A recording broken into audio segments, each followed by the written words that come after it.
Hello friends, ಹೇಗಿದ್ದೀರಾ? I hope ನೀವೆಲ್ಲರೂ ಚೆನ್ನಾಗಿದ್ದೀರಾ. ಇವತ್ತು ನಾನು ಟ್ವಿನ್ ಫ್ಲೇಮ್ ಬಗ್ಗೆ ಒಂದು ಟಾಪಿಕ್ ತೊಗೊಂಡು ಬಂದಿದ್ದೇನೆ. ಅದು ಏನಂದರೆ ಡಿವೈನ್ ಮಸ್ಕುಲೈನ್, ಡಿವೈನ್ ಫೆಮಿನೈನ್ ಎನರ್ಜಿಯಿಂದ ಏಕೆ ರನ್ ಆಗ್ತಾ ಇರ್ತಾನೆ. ಇಲ್ಲಿ ನಾನು 6 ಪಾಯಿಂಟ್ ಮಾಡಿದ್ದೇನೆ. 1 by 1 ನೋಡೋಣ. ಕೊನೆಯವರೆಗೂ ಮಿಸ್ ಮಾಡದೆ ನೋಡಿ, ನಿಮಗೆ ತಿಳಿಯುತ್ತೆ. ಮೊದಲೇ ಪಾಯಿಂಟ್, ಪ್ರೀತಿಯ ಇಂಟೆನ್ಸಿಟಿ. ಡಿವೈನ್ ಫೆಮಿನೈನ್ ಪ್ರೀತಿ ಏನಿರುತ್ತದೆ ಅದರ ಇಂಟೆನ್ಸಿಟಿ ತುಂಬಾ ಹೈ ಇರುತ್ತೆ. ಅದನ್ನು ಡಿವೈನ್ ಮಸ್ಕುಲೈನ್ ತಗೊಳ್ಳೋಕ್ಕೆ ಆಗಲ್ಲ. ಆ ಇಂಟೆನ್ಸಿಟಿಯಿಂದ ಡಿವೈನ್ ಮಸ್ಕುಲೈನ್ ಡಿವೈನ್ ಫೆಮಿನೈನ್ನಿಂದ ರನ್ ಆಗ್ತಾ ಇರ್ತಾನೆ. ಅವನ ಮನಸ್ಸಿನಲ್ಲೂ ಈ ಪ್ರೀತಿ ಹುಡ್ತಾ ಇರುತ್ತದೆ. ಅದರ ಇಂಟೆನ್ಸಿಟಿನೂ ಹೈ ಆಗಿರುತ್ತದೆ. ಅವನು ಎಂದು ಈ ಥರ ಪ್ರೀತಿ ಮಾಡಿರೋದಿಲ್ಲ. ಆ ಭಾವನೆ ಅವನ ಮನಸ್ಸಿನಲ್ಲಿ ಹುಟ್ಟಿರೋದಿಲ್ಲ.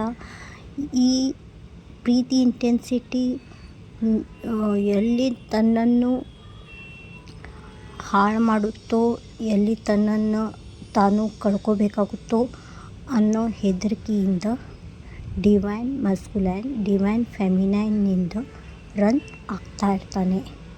ಸೆಕೆಂಡ್ ಪಾಯಿಂಟ್, ಸಮಾಜದ ಭಯ. ಡಿವೈನ್ ಮಸ್ಕುಲೈನ್ಗೆ ಸಮಾಜ ತುಂಬಾ ಇಂಪಾರ್ಟೆಂಟ್ ಆಗಿರುತ್ತದೆ. ಸಮಾಜದ ನೀತಿ ನಿಯಮವನ್ನು ಅವನು ಪಾಲಿಸ್ತಾ ಇರ್ತಾನೆ. ಅವನು ಕನ್ಸರ್ವೇಟಿವ್ ಕುಟುಂಬದಿಂದ ಬಂದಿರುತ್ತಾನೆ. ಬಟ್ ಅವನು ಡಿವೈನ್ ಫೆಮಿನೈನನ್ನು ಪ್ರೀತಿ ಮಾಡಿದ ಮೇಲೆ ಅವನಿಗೆ ಸಮಾಜದ ಭಯ ಕಾಡಲಿಕ್ಕೆ ಚಾಲು ಆಗುತ್ತದೆ. ಏಕೆಂದರೆ ಟ್ವಿನ್ ಫ್ಲೇಮ್ ಜರ್ನಿಯಲ್ಲಿ ಡಿವೈನ್ ಮಸ್ಕುಲೈನ್ ಡಿವೈನ್ ಫೆಮಿನೈನ್ ನಡುವೆ ತುಂಬಾ ಡಿಫ್ರೆನ್ಸ್ ಇರುತ್ತೆ. ಏಜ್ ಡಿಫ್ರೆನ್ಸ್ ಇರ್ಬೋದು, ಕ್ಯಾಸ್ಟ್ ರಿಲಿಜಿಯನ್ ಡಿಫ್ರೆನ್ಸ್ ಇರ್ಬೋದು.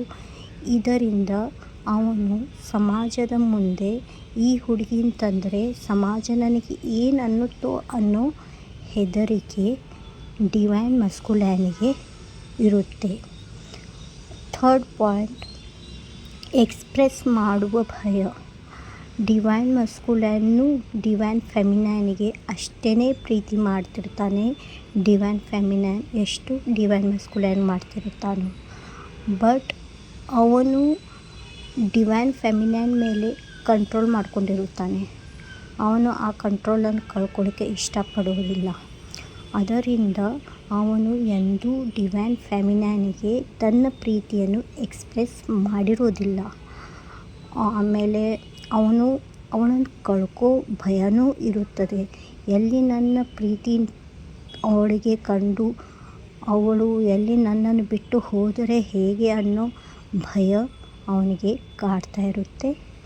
ಇದರಿಂದ ಡಿವೈನ್ ಮಸ್ಕುಲೈನ್ ಡಿವೈನ್ ಫೆಮಿನೈನಿಂದ ರನ್ ಆಗ್ತಾ ಇರ್ತಾನೆ. ಎಕ್ಸ್ಪ್ರೆಸ್ ಮಾಡೋ ಪ್ರಸಂಗ ಬಂದಾಗ ಅವನು ಡಿವೈನ್ ಫೆಮಿನೈನ್ನಿಂದ ರನ್ ಆಗ್ತಾ ಇರ್ತಾನೆ. Fourth point, mirroring. Twin flame ಜರ್ನಿಯಲ್ಲಿ ಡಿವೈನ್ ಮಸ್ಕುಲೈನ್ ಡಿವೈನ್ ಫೆಮಿನೈನ್ ಇಬ್ಬರು ಒಬ್ಬರಿಗೊಬ್ಬರು ಮಿರರಿಂಗ್ ಮಾಡ್ತಾ ಇರ್ತಾರೆ. ಇಲ್ಲಿ ಡಿವೈನ್ ಮಸ್ಕುಲೈನ್ ಡಿವೈನ್ ಫೆಮಿನೈನ್ಗೆ ಏನು ಮಿರರ್ ಮಾಡ್ತಾನೆ? ಡಿವೈನ್ ಫೆಮಿನೈನ್ ತನ್ನನ್ನು ಚಾಯ್ಸ್ ಮಾಡದೆ ಬಾಹ್ಯದಲ್ಲಿರುವ ವ್ಯಕ್ತಿಯನ್ನು ಚಾಯ್ಸ್ ಮಾಡ್ತಾ ಇರ್ತಾಳೆ. DM ಚಾಯ್ಸ್ ಮಾಡ್ತಿರ್ತಾಳೆ. ಅದನ್ನು ಅವಳಿಗೆ ಮಿರರ್ ಮಾಡ್ತಾನೆ. ನೀನು ನನ್ನನ್ನು ಚಾಯ್ಸ್ ಮಾಡಿದರೆ ನಾನು ಥರ್ಡ್ ಪಾರ್ಟಿಯನ್ನು ಚಾಯ್ಸ್ ಮಾಡ್ತೇನೆ. ನೀನು ನಿನ್ನಲ್ಲಿ ಹೊಳ್ಳಿದರೆ ನಾನು ನಿನ್ನಲ್ಲಿ ಹೊಳುತ್ತೇನೆ. ಈ ಥರ ಇದರಲ್ಲಿ ಮಿರರಿಂಗ್ ಆಗ್ತಾ ಇರುತ್ತದೆ. 5ನೇ ಪಾಯಿಂಟ್, ಕೋಡಿಪೆಂಡೆನ್ಸಿ.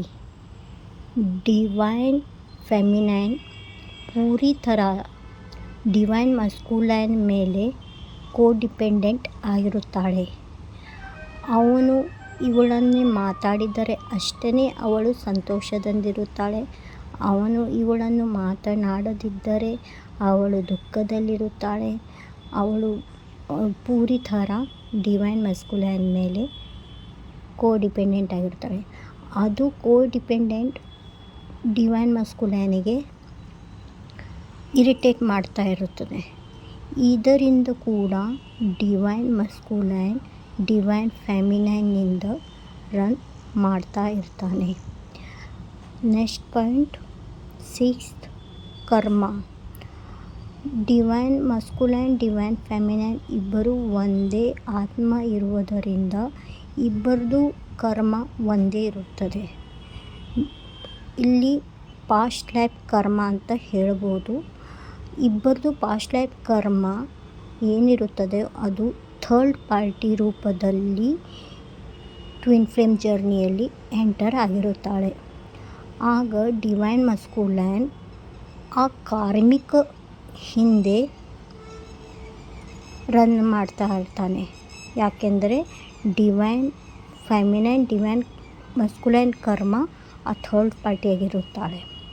ಅದಕ್ಕೆ ಆ ಕರ್ಮ ರಿಲೀಸ್ ಮಾಡುವುದಕ್ಕೋಸ್ಕರ ಡಿವೈನ್ ಮಸ್ಕುಲೈನ್ ಕಾರ್ಮಿಕ ರಿಲೇಷನ್ದಲ್ಲಿ ಹೋಗ್ತಾನೆ. ಆಮೇಲೆ ಅದನ್ನು ರಿಲೀಸ್ ಮಾಡೋ ಸಂಬಂಧ ಡಿವೈನ್ ಫೆಮಿನೈನ್ ಸಂಬಂಧದಿಂದ ರನ್ ಮಾಡ್ತಾ ಇರ್ತಾನೆ. ಅದು ಕರ್ಮ ರಿಲೀಸ್ ಆಗುವವರೆಗೂ ಮಾತ್ರ ರನ್ ಮಾಡ್ತಾನೆ. ಎಂದು ಕರ್ಮ ರಿಲೀಸ್ ಆಗುತ್ತೋ ಆಗ ಡಿವೈನ್ ಮಸ್ಕುಲೈನ್ ಡಿವೈನ್ ಫೆಮಿನೈನ್ ಲೈಫಿನಲ್ಲಿ ಮರಳಿ ಬರುತ್ತಾನೆ. ಈ ಥರ 6 ಪಾಯಿಂಟ್ ನಾನು ತೆಗೆದಿದ್ದೇನೆ. ಮತ್ತು ಐ ಹೋಪ್ ನಿಮಗೆಲ್ಲರಿಗೂ ಅರ್ಥ ಆಗಿದೆ. ಕೊನೆಯವರೆಗೂ ನನ್ನ ಈ ವಿಡಿಯೋ ನೋಡಿದ್ದಕ್ಕೆ ಧನ್ಯವಾದಗಳು. ಯಾರು ಹೊಸ ಸಬ್ಸ್ಕ್ರೈಬರ್ ಇದ್ದೀರೋ ಪ್ಲೀಸ್ ನನ್ನ ಈ ಚಾನಲ್ ಸಬ್ಸ್ಕ್ರೈಬ್ ಮಾಡಲಿಕ್ಕೆ ಮರೆಯಬೇಡಿ. Thank you.